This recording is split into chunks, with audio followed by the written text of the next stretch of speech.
The old grooms used to say you could tell a great deal about a man by the way he spoke to a horse, and everything by how he treated those who could do nothing for him in return. The Duke of Aldemore had heard those words his entire life. Now, at 33, he had begun to wonder if the truth could be turned the other way around. Whether you could judge a woman, not by how she spoke to a duke, for he had heard 100 ladies flatter a peer, and learned nothing but by how she treated a man she believed to be utterly beneath her, so he had become a nobody. He stood in the chill gray of an early summer morning in the stable yard of Withycombe, wearing a coarse coat that cost next to nothing, bearing a name that belonged to no one, waiting to be told what to do. His own grooms would never have recognized him. His valet would have wept. The coronet that kept him from ever hearing an honest word was locked away 3 counties over. Here he was just Jack, a hired hand from the north, looking for stable work with capable hands, a quiet mouth, and a past no one would care to question. The yard was small, ancient, and remarkably clean. That was the first thing he noticed. Though the estate wore its poverty openly, the stable was swept, the water trough was full, and the 3 horses looked over their half-doors with the calm, bright eyes of beasts that had never known a whip. A poor house, yet a cared-for house. Those 2 things rarely went together. The Duke, who had visited grand estates where the horses flinched, noted this and filed it away. The old stableman who had let him in was called Davy. Davy was perhaps 70, moving as though every joint in his body had a separate complaint about the weather. He sized up the new hand with little hope. "You will do the heavy lifting," Davy said. "My back is gone, and I will not pretend otherwise. There are 3 horses, the master's carriage, the lawn to mow, and whatever else the mistress finds for you." "It is not grand work," the old man muttered.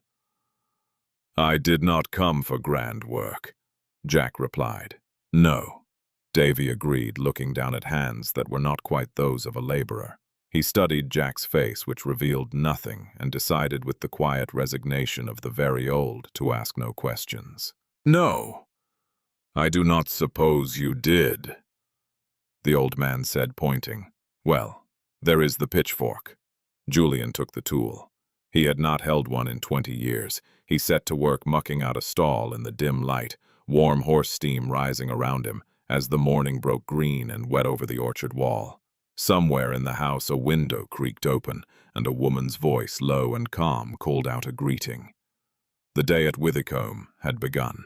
He did not see her until the middle of that first morning.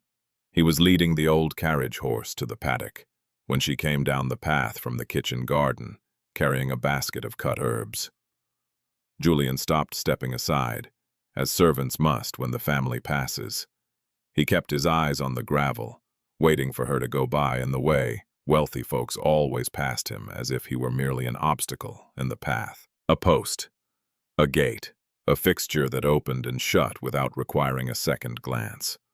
But she did not pass him by. She stopped. "You are the new man," she said. "From the north," Davy added, coming up behind them. When he raised his eyes, she did something he would remember long afterward in the quiet of sleepless nights. She looked at him, not at the cheap coat, and not past him as nobles usually did. She looked directly at his face, the way one looks at a person whose name is worth remembering. "I am glad you have arrived," she said. "Davy's back is in poor shape, though he hides it, and Captain there always pulls to the left. You will have your hands full. What are you called?" "Jack, miss." "Jack," she repeated as if the name mattered. "I am Eleanor Caro. Welcome to Withycombe, Jack. We have very little, but the horses are content, which is more than can be said for many grand estates. That is mostly Davy's doing, so please be kind to him." "I will, miss," he replied. She walked back toward the house with her herbs. He stood holding the old horse, watching her go. The animal, sensing the sudden stillness in his handler, turned its great head and breathed softly against Julian's shoulder. And Julian, the Duke of Aldemore, who had come to this poor house in a borrowed coat to see if a lady could speak to a nobody, as though he were a man, stood in the wet grass and realized his experiment was already beginning to fail. He had not expected to feel anything. He had planned to observe, to collect his evidence, and to make his cold judgment. Instead, he found a strange comfort in the simple warmth of a stranger, looking at him on a gray morning as if he actually mattered. He had been a duke for 11 years, and he could not remember the last time anyone was truly glad to see him. Over the following days, he realized the house was slowly sinking. It was not a sudden ruin, and certainly nothing the family spoke of, but a slow sinking like an old boat taking on water, one seam at a time, while the passengers quietly drink their tea. Withycombe had been a gentleman's residence, small but comfortable home to the Caros for over a century. The late master of the house had been a kind man, but a terrible businessman. That was the worst possible combination. He was a gentleman who could never say no to a friend, a horse, or a bottle. He had passed away 2 winters ago, leaving behind a widow, 2 daughters, a decaying roof, and a crushing debt. That debt belonged to Sir Lionel Crayle. Julian first heard the name from Davy, who spoke it with the deep distrust old men reserve for incoming storms. Next, he heard it from Mrs. Pym, the cook, who uttered it with the bitter venom reserved for those who dismiss good food. On the 4th day, he met the man himself. Sir Lionel Crayle arrived at Withycombe in an elegant carriage, drawn by 2 fine bay horses, and Jack went out to hold the reins. There the Duke of Aldemore got his first glimpse of the man who held the family's fate. Crayle was about 50. He was well-built, impeccably dressed, with a heavy, handsome face, and the effortless confidence of someone who had never known disobedience.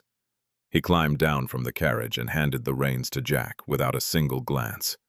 It was the correct thing to do, after all. Julian took them and bowed his head. Then Crayle paused, turning back to do something gentlemen rarely did. He acknowledged. A mere groom. "You are new," Crayle said. "Yes, sir." Crayle studied him slowly, like a buyer inspecting a horse and looking for a hidden defect. "There is something in your look I do not care for," he murmured. "Insolent. Keep your head down, fellow. Remember your place and we will have no trouble." He smiled as he spoke. That was the trait Julian would come to know well. Crayle always smiled when he said something cruel. The smirk and the malice worked by the exact same muscle. "Where is your mistress?" he demanded. Eleanor was already on the steps. She had heard the carriage, and she stood in the doorway of her crumbling home in a twice-mended gown, her chin raised, greeting him with a cool afternoon, Sir Lionel. Her voice offered nothing, no warmth, no fear, only the minimal courtesy demanded of a host. Julian, holding the horses, watched her and realized the second truth he had come to find. She was terrified of this visitor, but she would die before she ever let him see it. Crayle stayed for an hour. Through the open windows of the drawing room, the groom in the yard could hear the tone of the meeting, even if the words were lost. There was the low, heavy rumble of the man's voice, patient, persistent, relentless. Then her brief, cool replies growing scarcer as the hour dragged on until there was only silence. Finally, Crayle stepped outside, smiling, and called for his carriage. Eleanor did not come out to see him off. "Well," Jack Crayle said as he climbed up and gathered the reins in high spirits, "you have a beautiful mistress. Enjoy the view while it lasts. The house will not be hers much longer, and neither will she." He laughed, flicked his whip, and rattled away down the lane, leaving the groom alone in the empty yard. Julian stood there with a cold fury that had nothing to do with his disguise and everything to do with the man who had just left. That night the Duke wrote a letter at the small table in his loft. Under the dim, smoky light of a single tallow candle, he penned his thoughts in a cramped, unrecognizable hand. He addressed the letter to Mr. Penrose, his trusted agent 3 counties away, the only living soul who knew where the Duke of Aldemore had gone, or why. He wrote that he had arrived. He wrote that the family was exactly as his aunt had described them, gentle and completely ruined. He wrote 3 short lines about the debt and the man who held it. He asked Penrose to quietly find out whatever he could about Sir Lionel Crayle, his holdings, his character, and the exact terms by which he had got his hand around the throat of the House of Caro. But he did not write the other thing. He did not write that the daughter of the house had looked at him, a hired man in a borrowed coat, as though he were a real person and not a mere post. He did not have the words for it yet. And a duke does not write what he cannot say plainly. So he left it out. He sealed the letter and lay awake for a long time in the smoky dark, listening to the horses stir below him, thinking about a mended gown, a lifted chin, and a quiet fear that would die before it ever showed itself. He had come here to test her heart. It had not occurred to him, fool that he was, that he had brought his own heart along with him. The thing about being nobody, Julian discovered, was that no one troubled to perform for you. He had spent 11 years among people who did nothing but perform. The whole of high society was a theater staged for his benefit, and he knew it. That knowing had made him lonely in a way he could no longer describe. And a loneliness you cannot describe is the worst kind. It simply sits inside you like a stone in a shoe. You learn to walk on it, and eventually you forget that other men walk without pain. Every word spoken to a duke is spoken to the dukedom. Every kindness is an investment. He had learned quite young to discount it all, to have every compliment and quarter every smile. The habit had spread, as those cold habits do, until he discounted everything. Until he could no longer tell if anyone in the whole world had ever wanted his company for its own sake, or only for the 11,000 a year the house in town and the strawberry leaves on the carriage door. There had been one, though. He had thought there was one 2 seasons back. A young woman named Sybil, clever, lovely, and warm, who had seemed, despite all his training, to truly see him. And he had let himself believe it. He had been on the very edge of proposing until the night he passed an open door. There, he heard her in a voice gone suddenly businesslike, explaining to a friend the exact figure of his income, the exact level of his rank, and the precise reasons these made him worth the trouble of pretending to adore. She had spoken without malice. That was what he could never forget. She was not being cruel. She was simply counting the way everyone counted. He had gone home that night, stared into the glass for a long time, and understood a bitter truth. So long as he carried his grand title, he would never know if he was loved or merely reckoned. So when his Aunt Augusta began her campaign, telling him over and over of a girl in the West Country, well-born but impoverished, a lady with nothing but her fine character to recommend her, he had listened. He thought of this sensible, quiet match a duke in his position ought to make, and he formed a strange resolve. He would not go to her as a duke. He would not give her the chance to calculate. He would go as nothing, a hired servant she could gain nothing from. There he would watch. He would finally know what a person truly was when there was absolutely nothing to be gained from him. It was not an honorable plan, he realized now. He had called it prudence, but it was closer to pure cowardice. The desperation of a man so tired of being lied to that he would rather live a lie than risk one more sweet untruth. But on his 5th day at Withycombe, he still believed himself the wronged victim in some grand trial. He was a judge in disguise, come down to hold the human heart to account. He went about the yard with his pitchfork and currycomb. He watched and he gathered his evidence, but every day that evidence shattered his case. Because Eleanor Caro, who had no idea who he was, treated him as if he were everyone. She thanked him. That was the small absurd thing he kept catching himself on. When he carried in the coals, she thanked him by name, as if carrying coal were simply something a person did not, what a servant was. When the old horse went lame and Julian sat with it half the night in the straw, she came down at dawn in her woolen shawl. She brought a cup of tea in her own hands for him, the groom, and she sat on an upturned bucket right beside him, asking what he thought was wrong with the animal. She asked his opinion. She listened to the answer, as if it carried real weight. And when he gave it, when he forgot himself and spoke of hawk's heat and the shape of a hoof with the fluency of a nobleman who kept the finest stables in the north, she did not find his knowledge strange. She only seemed glad. "You have a gift," she told him. "Davy said you did, and he does not say that of many." She drank her tea in the cold stable beside a man she believed to be a servant, talking to him as an equal. and the Duke of Aldemore sat in the straw, holding a cup of common tea. Feeling something in his chest, he thought long dead turn over slowly and begin to ache. Then during the second week, there was a market day, and Sir Lionel Crayle came again. He came to Withycombe on any pretext at all or none. This time he came on horseback with a friend, a loud young gentleman down from town. They rode into the yard, fully expecting their horses to be taken. Jack came out to attend to them. He took the friend's horse first, and then reached for Crayle's bridle. Sir Lionel Crayle, wanting to show off before his guest, did something he had never troubled to do before. He made cruel sport of the groom. It began small, the way these things always do. A loud complaint that the groom had not come quickly enough. A mock to his friend spoken loudly about the poor quality of help in a house that had let itself go. Then, pleased with himself, Sir Lionel Crayle leaned down from the saddle and flicked the groom's collar with the butt of his whip. Lightly, contemptuously, the way one flicks dust from a chair. "Stand straight when a gentleman speaks to you, sir," Lionel Snap demanded, asking where he was trained. "In a ditch. Look at the hands on him, soft as a curate's. I will wager you have never done an honest day of labor in your life. You have a sly look, the look of a runaway. Has he papers, I wonder? Has anyone actually asked this fine fellow where he escaped from?" Julian stood and took it. He could have ended it with a single sentence.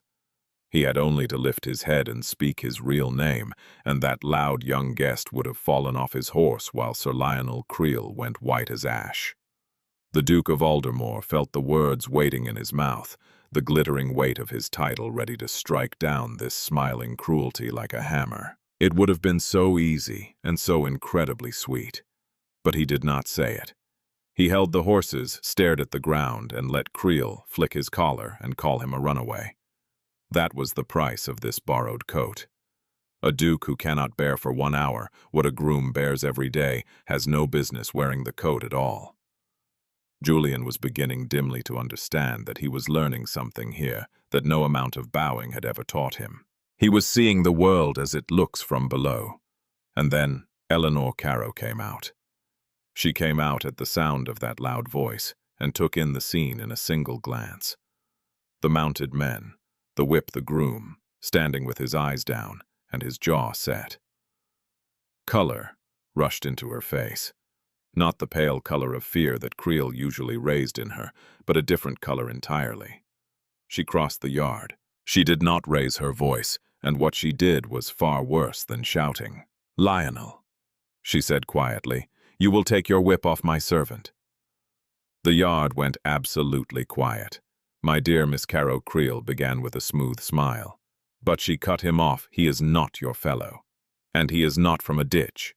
He is under the protection of this house." She spoke in a voice of perfect level courtesy. That was somehow the coldest thing anyone in that yard had ever heard. "And you will not lay your whip on him in my yard," she said, "nor your tongue either while I have breath to forbid it. He is worth 10 of the company you keep, and I think you know it, which is why you trouble to torment him. A man who is sure of himself does not make sport of the help to amuse a guest. Only a small man does that.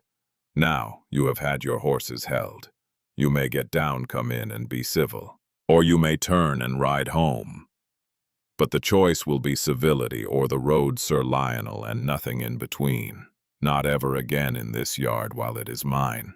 Considering that the man before her held the entire future of her family in his fist, it was easily the most dangerous thing Eleanor Caro had ever done. Yet she did it without a single tremor. For a hired man she had known only a fortnight. Someone with a whip was using it on someone who could not strike back, and to Eleanor that settled the matter beyond any calculation of cost.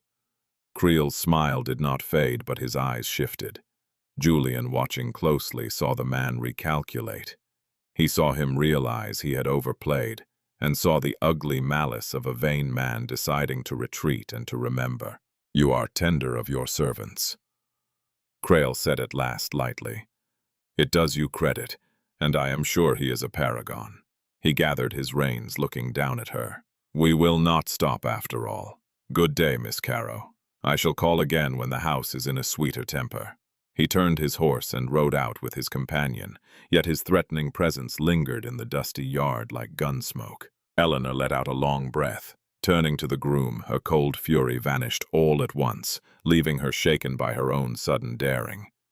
"I am sorry, Jack," she said softly. "You should not have had to stand there and endure that. No one should. Are you all right?" And the Duke of Aldemore, who had been called a runaway and flicked with a whip not 10 minutes ago, looked at her. He had just been defended by a poor woman with everything to lose and nothing to gain.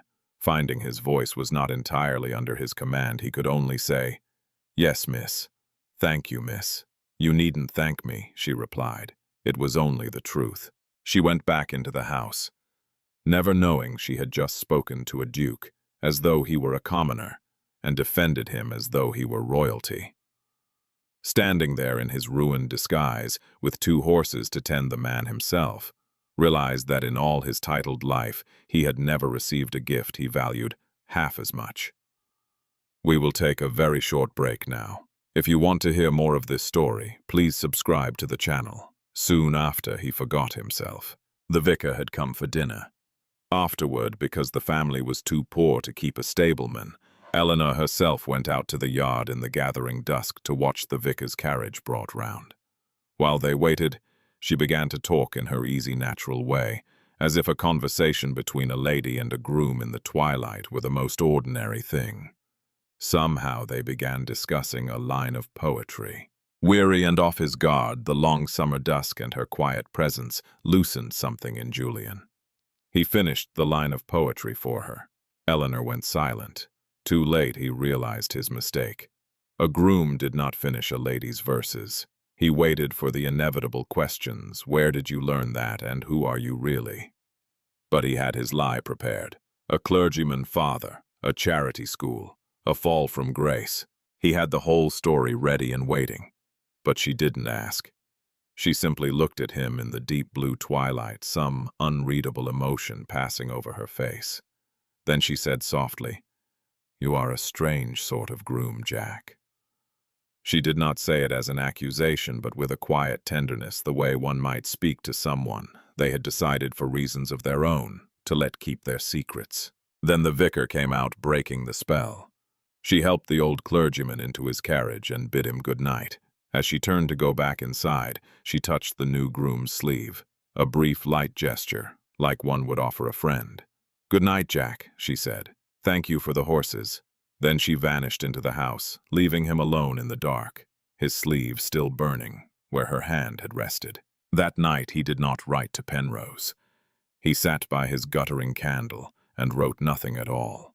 Instead, he stared into the dark, thinking of how he had come to this place to test her, and how he had received his answer. She was true straight through to the marrow, even in the dark when no one was watching, and when there was absolutely nothing to be gained from it. Because the test was passed, he knew he ought to shed the coarse coat and the false name stand before her as himself and ask her to be his wife. Yet sitting there, he realized he was afraid. The moment he became the Duke of Aldemore, she would begin to calculate. She would have to. He would be placing £11,000 a year and a coronet onto the scales, and he would never truly know if her warmth was for him or for his title. The single clean true thing he had found in 11 years, the treasure he had crossed 3 counties in a beggar's coat to seek, would be poisoned the moment he spoke. He would destroy it with his own name. The way his title destroyed everything, so he chose silence. He told himself it was only caution. He remained Jack a little longer, convincing himself there was no harm in the delay. He was wrong. There was immense harm in it, but he was blind to it because he was examining the wrong heart. He had traveled all this way to test Eleanor's character, never once thinking to examine his own. He never asked if a man has the right to demand another's truth while hiding his own, or whether love studied from behind a mask is love at all or simply theft with better manners. This was a lesson he would learn the hard way, the only way that truly teaches, but not yet. For now, There was only the summer, the green yard, and the woman who spoke his servant's name as if it were an honorable title. And so fool and coward though he was, the Duke allowed himself to be happy a little longer. Yet he could not remain hidden forever. One part of his old world knew exactly where to find him. His Aunt Augusta had thoroughly disapproved of the scheme. Before he left, she had voiced her concerns at length in the library at Aldemore, speaking with the commanding authority of a woman who had buried a Welsh earl and 3 lesser relations, fearing absolutely nothing. She was the one who had found the girl. She had spent a year praising the Caro family's good blood and bad fortune, a daughter raised properly, but ruined by circumstance, the exact steadying influence a brooding man like him required. When he announced his plan to spy on the girl, disguised as a groom, she had stared at him and declared he was an even greater fool than his father, who had once tried to cross a flooded river just to save a hat. Augusta kept a house some 12 miles away, where she traveled each summer to take the healing waters and terrorize the local gentry. Once a fortnight, by strict arrangement, the Duke of Aldemore rode out from Withycombe in the evening.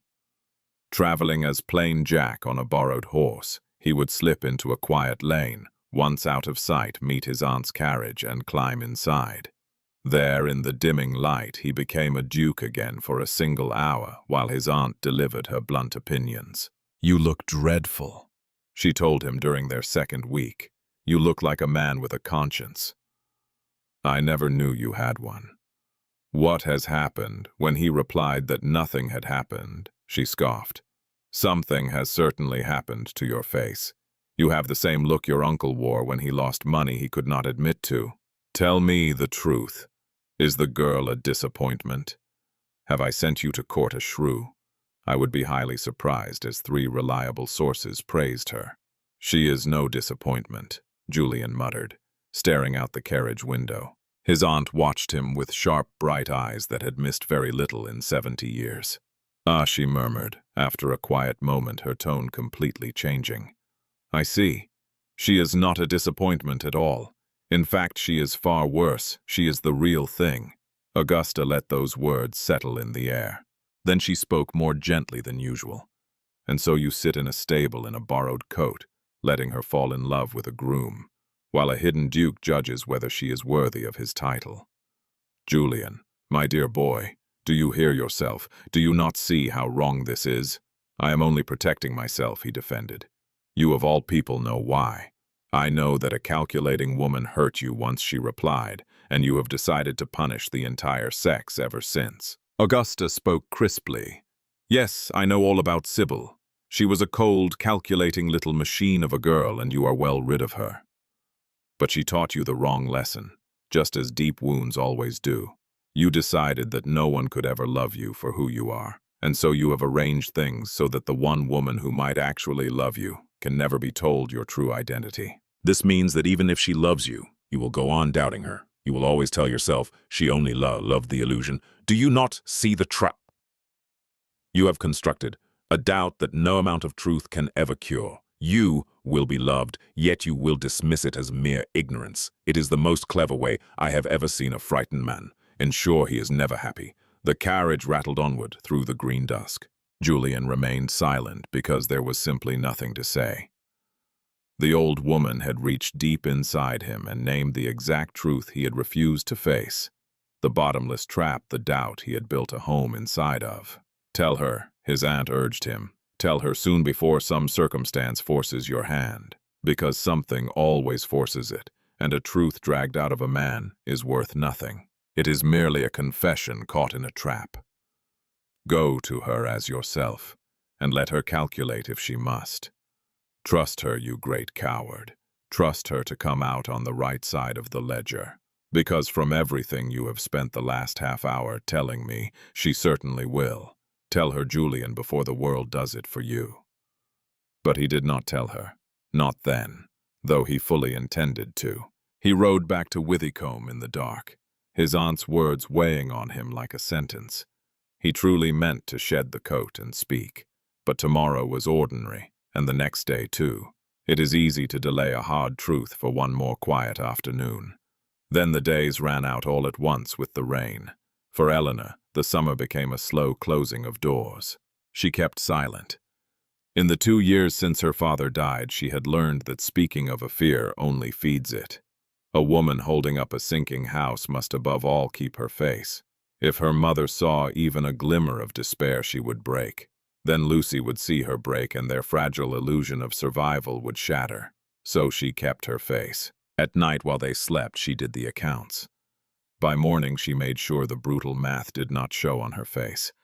She turned her gowns, mended the linen, and stretched 1 bottle of wine over 3 dinners. She forced herself to smile. Only the horses and lately the quiet new groom ever saw her when that smile slipped. She thought of Crayle, the way one dreads a coming winter. At first, 2 years ago, he had been patient, almost kind. He was the wealthy neighbor quietly carrying the debt of the poor widow next door. She had been grateful, and her mother was relieved nearly to tears. But slowly over long months, Eleanor realized Sir Lionel Crayle did nothing without a reckoning. And the price he demanded in this bargain was herself. He never said it outright. He did not need to. He let the debt grow, came to dinner and watched her across the table with a heavy, handsome smile. He would speak of how a house needed a man's hand, how a family required protection. He lamented how unfortunate it was that her father left things in such a state, and how easily it could all be set right between neighbors. Between friends, he would say, letting the word hang. Between family, she knew exactly what he was. A cold, vain man who collected things. A man who had decided to have her for reasons that had nothing to do with love, and everything to do with the dark pleasure of owning something that did not wish to be owned. He would have Eleanor Caro and the house, and the satisfaction of owning both. The worst part was knowing she would have to let him. There was 16-year-old Lucy, bright as a field of barley in the wind, who deserved a future and a chance. Lucy would have less than nothing if their estate at Withycombe Common was sold to pay the debt. They would be turned out to the winds with only their mended gowns and their good name.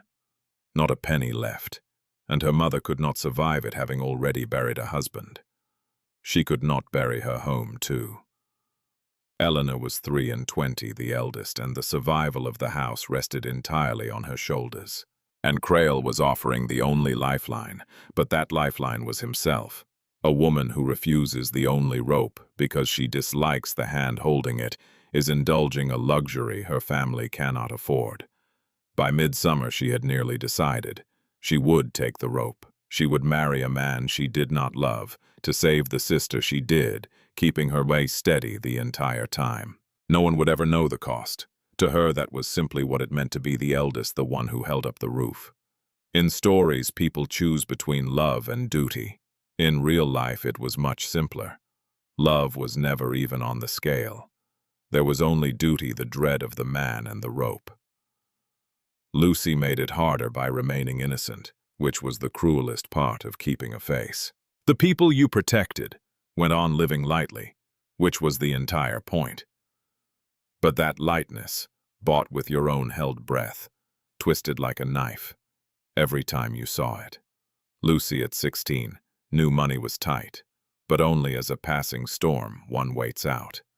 She did not know, because Eleanor had shielded her, that her sister was within a month of selling herself to keep the roof over their heads. So Lucy laughed, practicing her dancing in the empty parlor to no music. She coaxed the cook to teach her to ice a cake they could rarely afford the sugar for, and fell in love with local boys and distant poets. In the middle of their sinking house, she was a bright, burning reason why they must not go under. And Lucy liked Jack. She liked him with the untroubled ease of a girl who had not yet learned there are people one is forbidden to like. She would sit on the paddock rail for hours, chattering about everything and nothing at all. He always answered her gravely, treating her opinions with genuine weight. Watching them from the kitchen window, Eleanor would feel her heart tighten with a complicated, painful ache. Here was the proof of him, a poor man taking the trouble to be gentle with a happy girl who could do nothing for him when he might have easily ignored her. Her father used to say that you can tell everything about a man by his actions. Lately, that saying only pointed her toward the one person she was forbidden to want. "He is the nicest man who has ever come to this house," Lucy announced one evening with 16's magnificent certainty. "I have decided," Lucy said, nicer than the curate Eleanor asked. "The curate is nice at you," her sister replied. "You can feel him being nice like a man wearing his good coat. Jack is just nice the way water is wet. He does not even notice." She paused. "It is a pity he is a groom, Lucy." "Well, it is. I only mean the world is stupid about such things." Lucy wandered off to torment the cook, leaving her elder sister, standing very still by the window. She was undone by the careless wisdom of the young, who see exactly how stupid the world is before life teaches them to look away. And then there was Jack. She had never meant to notice the groom, but from the very beginning, he was impossible to ignore. He never pushed himself forward. He was the quietest man she had ever known, yet he possessed a quality she could not name or ignore. He carried himself wrong for a servant. He was too still, he listened too well, and his hands, though used to labor, were unbroken. When Crayle was near, his quiet watchfulness was not a servant's fear, but something much colder. It was the watchfulness of a man taking a measure. And he knew things. He had finished her line of poetry in the dusk, leaving her awake all night turning it over in her mind. A groom who knew verse, who spoke to a lame horse in the dark with a voice she wanted absurdly to keep hearing. She was being a fool. She was just a lonely woman in a decaying house clinging to a kind voice because there was no kindness left anywhere else. She knew the shape of this folly. She had read enough to recognize the oldest, cheapest story, The Lady and the Handsome Servant. She despised the cliché, yet she was living it, unable to stop. It was not his looks. She wished it were, because that would have been simple. She could have scolded herself out of a simple crush, but it was deeper. When she spoke, he listened as if her words were the only thing happening in the world. And he had sat up all night with a worthless, dying horse for no other reason than because the poor animal was in pain. He treated old Davy, who was proud and half lame, with a gentleness so careful that the old man bloomed under it like a plant brought in from the frost. Her father used to say you can tell everything about a man by how he treats those who can do nothing for him. And here was a penniless hired hand treating the forgotten people, the old groom, the lame horse, the worried lady, as if they were the only people who mattered. Eleanor, who was preparing to sell herself to a wealthy man she despised, realized she could not stand in the yard with this penniless groom, without feeling for the first time in 2 years like a human being instead of a roof. One evening she came upon him by surprise. It was late, the house was asleep, and the relentless figures in her head drove her out to the paddock rail for air. He was already there in the dark, unaware of her presence. He stood at the rail with his back turned, gazing out at the black shapes of the hills. There was something in the heavy line of his shoulders, some deep unspoken grief that froze her in her tracks. She had always pictured him as a man entirely at peace, still and untouched. She saw now that his stillness was merely a mask, the way a frozen pond hides a cold current. Whatever lay beneath was heavy, old, and lonely beyond words. She should have gone back inside.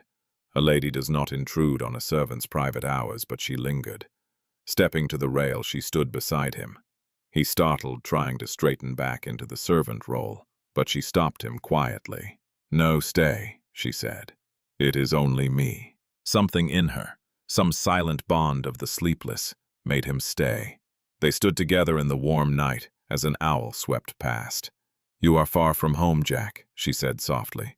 "Do you miss the north?" The silence stretched so long she thought he would not answer. Then in a low, unfamiliar voice he spoke. "I do not think I miss the place," he said. "I miss being known. I think I miss being a person someone actually knew." He stopped, retreating into silence, as if the quiet dark had drawn the confession out of him against his will. Eleanor understood then.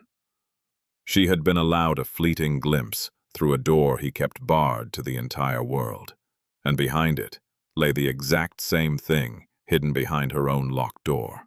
That heavy human loneliness of being unseen. being a mere function instead of a soul, a roof over her family, a dutiful son to the hard world that made him so watchful and so sad. "I know you," she said. She had not meant to speak. The words slipped out quiet and dangerously true into the darkness. It was the most reckless thing she had said in 2 years. She could not recall them, and she did not want to. "I know you, Jack," she repeated. "Whatever you were before you came here, whatever burden you carry in silence, I see you. I want you to know that someone here truly sees you, is glad you came, and would be so very sorry if you left." He turned his head, staring at her through the dark. She could not make out his features, only his silhouette and the faint glint of his eyes. During that endless moment, one she would remember for the rest of her life, neither of them moved. The impossible truth hung between them, unspoken and undeniable, a lady and a stable hand at a paddock rail at midnight. Two lonely souls who had against all reason been seen. Then she did the only thing her honor and duty allowed. She whispered good night. She said it very gently. She turned and walked back to the dark house, never looking behind her. She knew if she turned around, she was lost. There was a sister to save, a mother to support, and a wealthy man's rope to grasp. She had no right to the warmth she was leaving behind. She did not see the man at the rail hide his face in his hands. She did not see, because he had hidden it just as he had hidden everything else, that the great Duke of Aldemore stood in a muddy paddock and wept for the first time in his adult life, not from grief, but from its opposite. The unbearable grace of being known, seen, and chosen by a woman who believed he had nothing to offer. She did not even know his real name, because he had kept it from her. He had been a coward in a borrowed coat, taking her honest heart and giving her a lie in return. And now, far too late, he understood exactly what he had done. The reckoning arrived with the rain.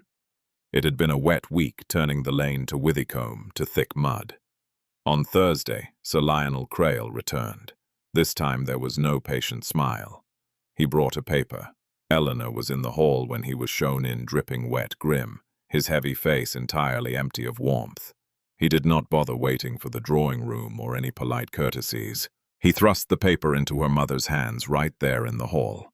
Eleanor watched her mother's face go pale as she read. Then her mother looked up with that raw helplessness Eleanor had spent 2 years fighting to hide from her own expression. Eleanor took the page, read the lines, and knew the slow closing of doors was over. The last door had slammed shut. He had called in the debt, the entire amount. Paid within the month or the house was forfeit. It was his legal right. A fact the document made coldly clear. There was only one rope left to climb now. All 3 of them knew it, standing in that damp hall as the rain beat down. "I am sorry to press," Crayle said, though he felt no regret. A man must order his affairs after all. He smiled again, breaking the heavy silence. "There is, of course, the other arrangement we spoke of," he murmured. "That would settle everything beautifully. The debt forgiven, the estate secured, your family cared for, and your sister given her chance in society. Whatever you think of me, Miss Caro, I am not an unreasonable man. I ask only for what anyone would. An answer, by the end of the month, one way or another." He bowed and stepped out, leaving them in the hall with the paper and the sound of the rain. Eleanor drew her trembling mother close. Over her shoulder she looked out into the grey yard. A man in a wet coat was leading the horses back to the carriage house. The man she could never have. The poor, kind, nameless soul who had nothing. And she made her decision. The final, hardest choice of all. The one she had avoided for a year, but could dodge no longer. She would take the rope. She would marry Sir Lionel Crayle. There was Lucy to think of, and her mother, and the roof over their heads. No one was coming to save them. No rescue, no reprieve. Only a wealthy, cold hand stretched out to them. She would take it. She would be finished with foolish midnight warmth and grooms who understood poetry.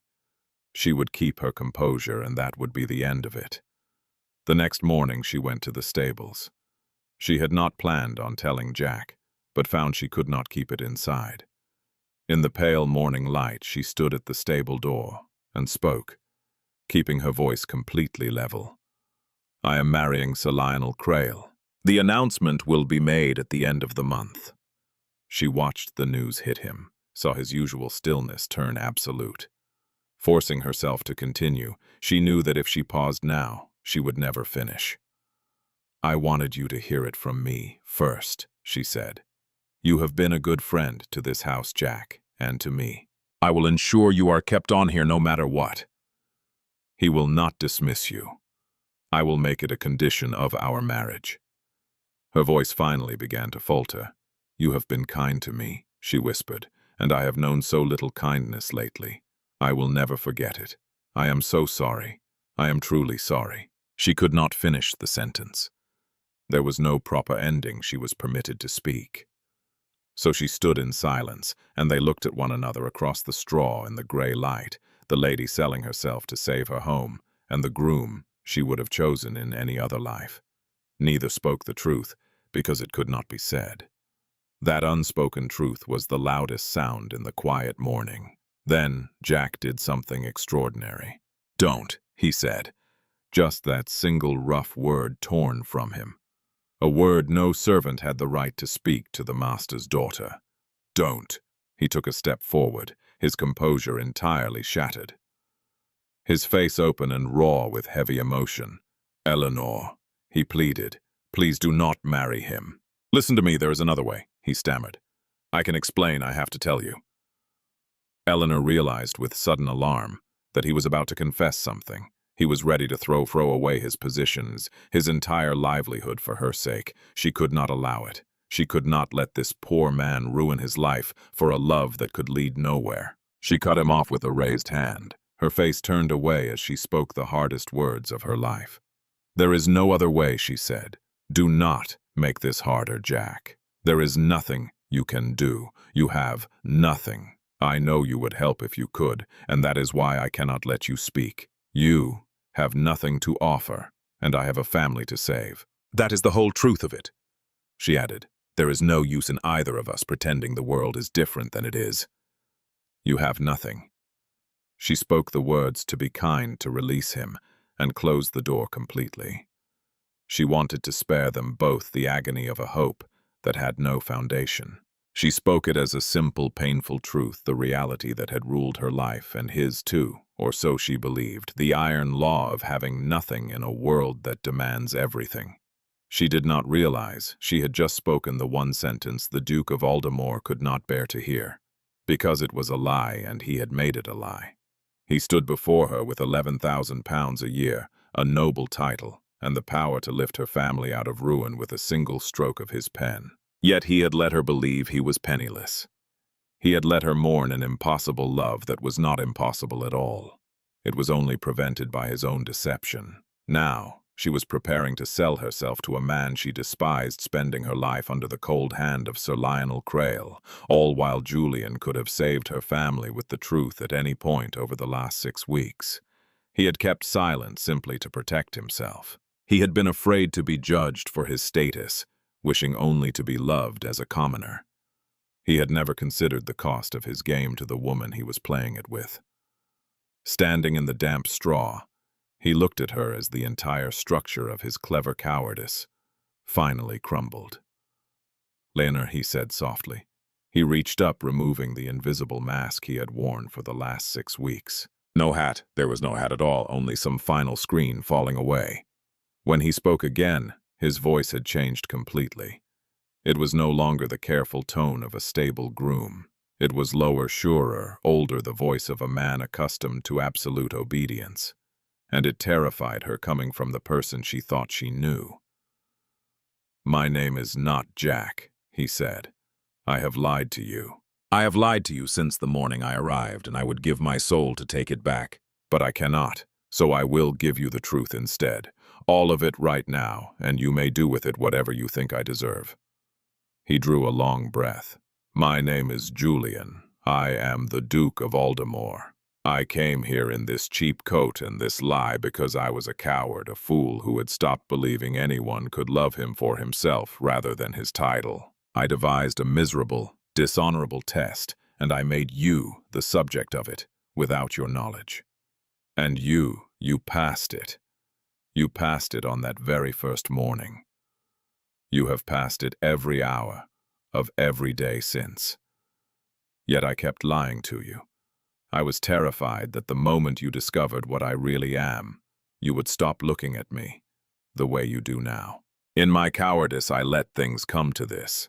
I stood by while you told me you had to marry that man to save your family when I could have saved them myself. When I can save them now, I would have given you everything freely at any point over these 6 weeks if I only had the courage to be a man instead of a mask.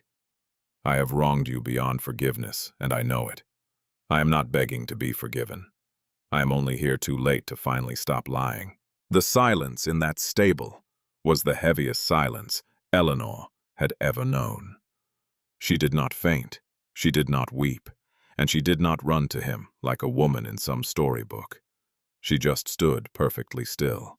Her face, which she had kept guarded for 2 long years through her father's death, through Crayle's relentless pressure, and through every endless night of calculations, did something it had not done in all that time. Her composure shattered into grief, and then into something far worse. Something he had never foreseen and would never forget. It shattered into pure shame. "You watched me," she said. He stood silent. "You watched me." Her voice was barely a whisper, yet it was terrifying. All of it. You stood there in the dark and let me speak. You let me say that someone saw you, that someone was glad. You let me do it. She pressed her hand to her mouth. "I told you I knew you. I stood by that rail and offered you the truest part of myself, the only true thing I had left. And all along you knew. You knew exactly what I was doing. You knew I believed you were poor with nothing, and you let me mourn. You let me break my own heart at midnight over a man who carried a ducal coronet in his pocket all along. You watched me suffer just to see if I was worthy of you." She stepped back away from him. "You did not come here to court me. You came to inspect me. You came to see if I would pass like a horse at a fair. You stood there in your borrowed coat, measuring me. You let me fall in love with a ghost, a man who does not exist, just so you could feel safe, so your precious name would never have to risk being loved for itself. Your name." Her voice finally broke. "You were so afraid of being treated like a duke that you let me treat you as something far better, far rarer. You took that from me under false pretenses. You call it a test. I call it theft. I spoke to you as if you were a king, your grace. And you let me knowing all along that you were indeed a king. That is the cruelest thing anyone has ever done to me, and I have endured 2 very cruel years. Eleanor, Miss Caro," she corrected. It stopped him dead like a brick wall. "You will call me Miss Caro," she said. Her face hardened once more, those 2 bitter years returning to her features like frost reforming on cold glass. "And you will listen to me now, your grace, just as you have watched everything else in this house from behind your mask of lies. I am relieved to hear our family debt means nothing to you. I am glad for my mother and sister. If your conscience drives you to be kind, they will accept it because the poor must take what is offered and show gratitude as you have had 6 weeks to observe. But you will not buy me. Do you understand? You cannot simply lift my family from the mud and expect me to fall into your hands as payment.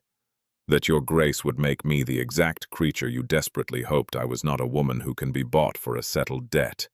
I would rather starve in a ditch than prove your miserable test right.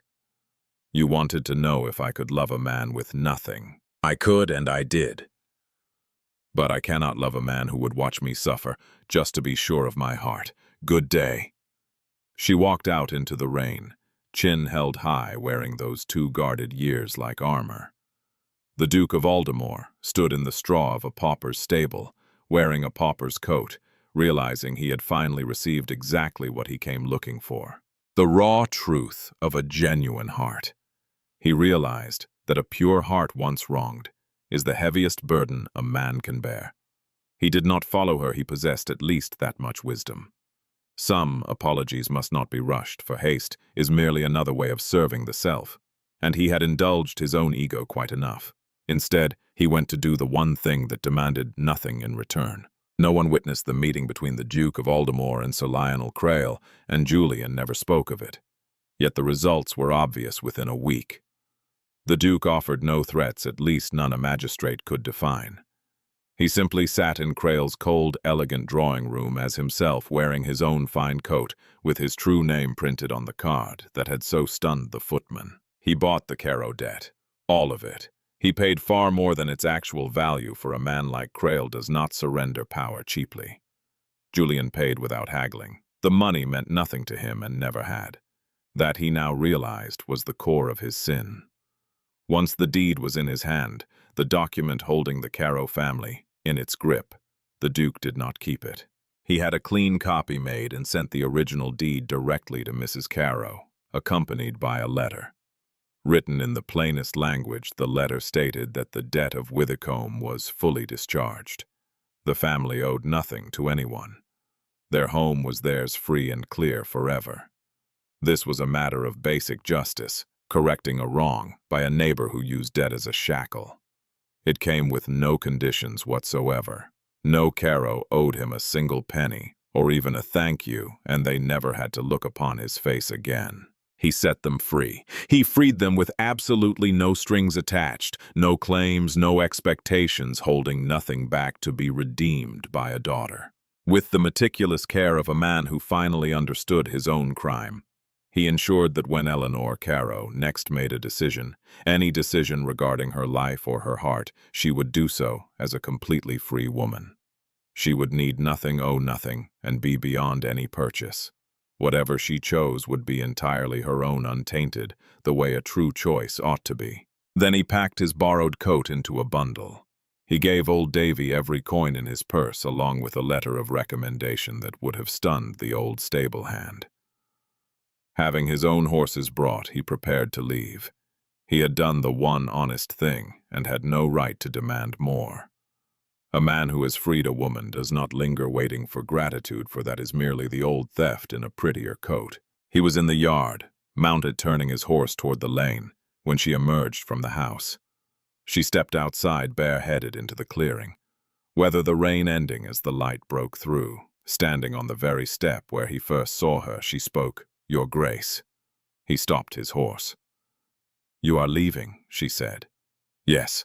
Without a word. I have said all my words," he replied, "and they were not good ones. I thought I would spare you the rest of them." She descended the steps, crossing the damp yard to his stirrup, and looked up. Her expression was neither hard nor ashamed now. It was simply open, tired, and searching, the look of a woman trying to read the absolute truth of a thing before the light fades. "You paid the debt," she said. "All of it. With nothing asked in return. It deserved to be paid," he replied. "Not by you," she said, "but by the world that allows a man to use money as a whip." "I had the wealth," he answered. "It seemed the absolute least I could do with it." "And you mean to ride away?" "I mean to leave you free," he said quietly. "I took something that was not mine, and I cannot return it. The only gift I can offer is the one I denied you before. A choice with absolutely nothing weighing it down. You owe me nothing, and you are beholden to no one. Marry or do not. Love or do not. But do so as a free woman, Eleanor, because you are free now. I have personally seen to that. This is the entirety of what I have to offer you, and it is the only thing I have ever given you that was not a lie." He gathered his reins. "Goodbye. I am more sorry than I have any right to say." "You have not asked me anything," she said. He went still. "You have made me free," she said, "and freed my family, and humbled yourself, and confessed, and now you are about to ride away, having very carefully avoided the question, because you have decided, all on your own in that high-handed way of yours, that you have no right to ask it. But the asking is mine to permit or forbid, your Grace. It is not yours to spare me.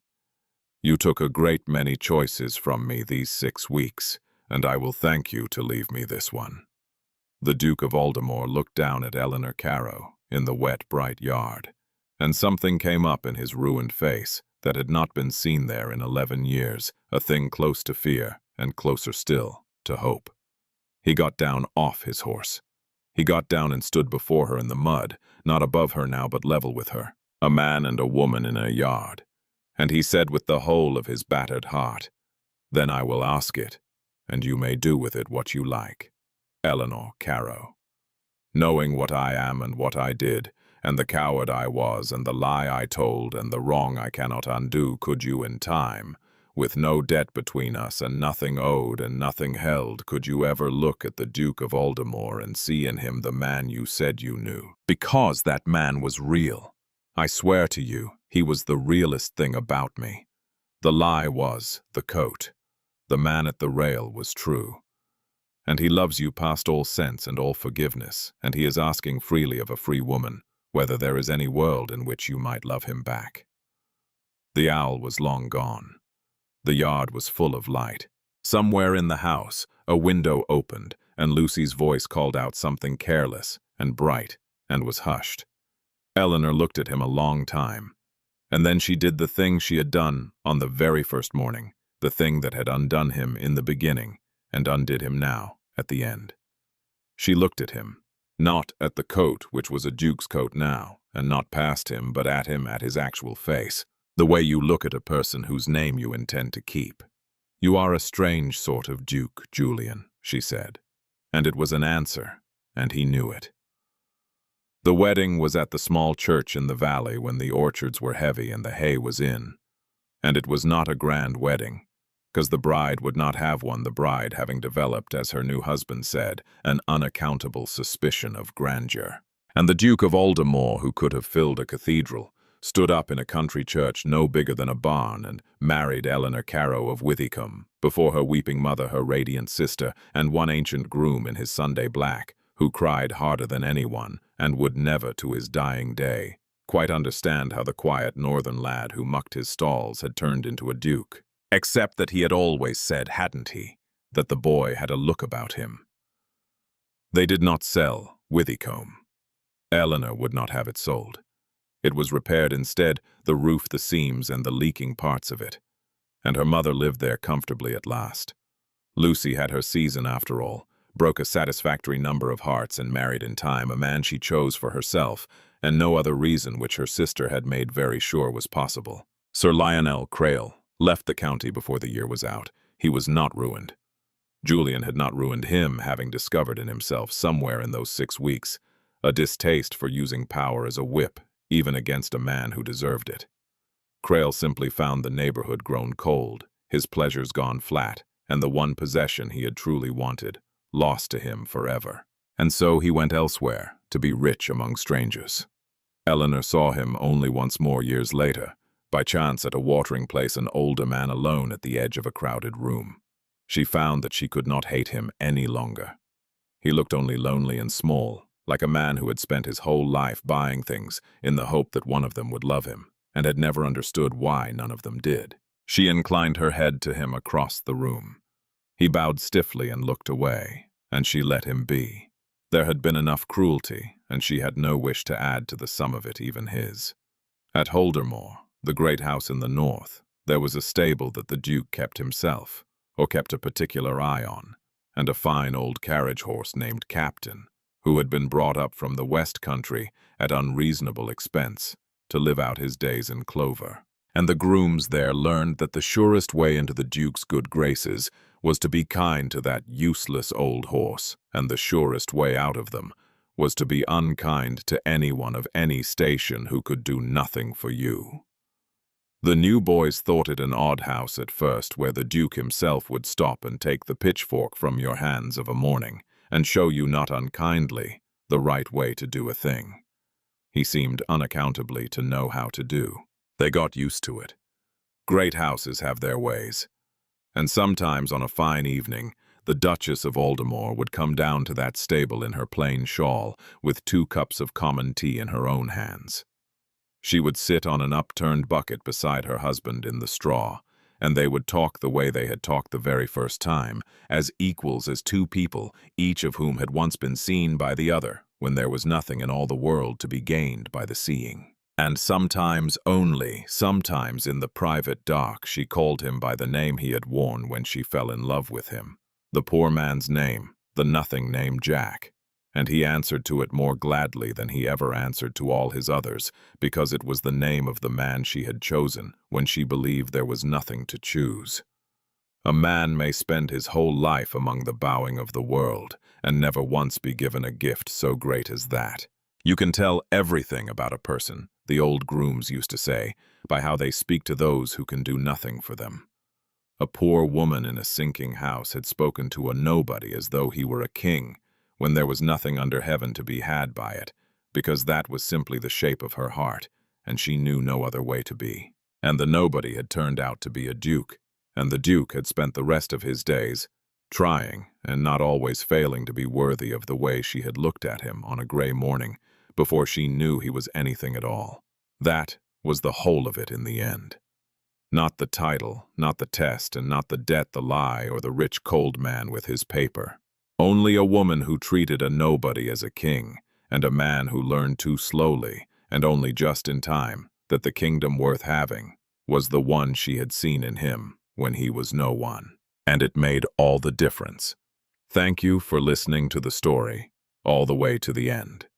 Tell us in the comments which city you are watching from, and how this story made you feel.